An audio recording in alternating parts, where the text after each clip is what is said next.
So if you think of like, say, stocks and shares, buying and selling.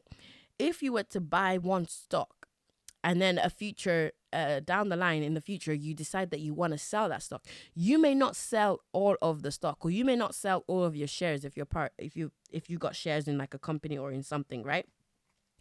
You may not sell all of your shares.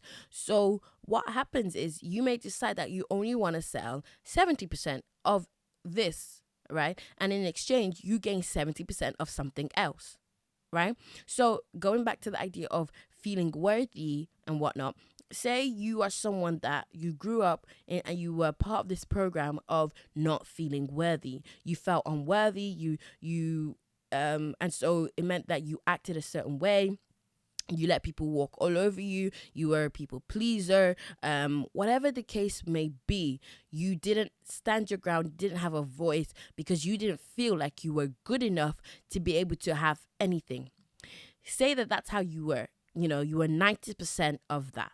And then there was 10% of you, 10% of your stock that said that, you are a little bit worthy. And on rare occasional days where things were positive and things were great, you actually felt that worth. And so what happened was that day you felt great because you 10% of you was bought into the idea of feeling worthy or being abundant of worth, right? And the other 90% was you being abundant of not worth, right? So now say you've got all of that. As you grow up or as you become aware that actually most of your life you've been spending it not feeling worthy. You've been spending, again, that currency, that buying and selling currency of you're buying into the idea of you not being worthy. So you're abundant of that not worth.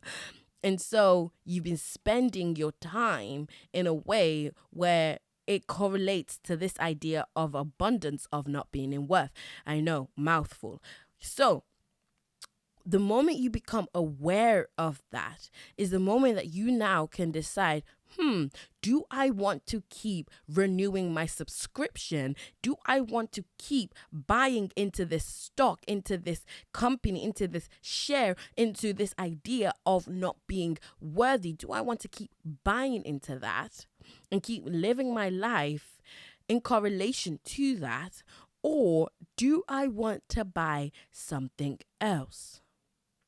And the moment you decide that you want to buy something else, you begin to release this idea or the abundance of not feeling worthy.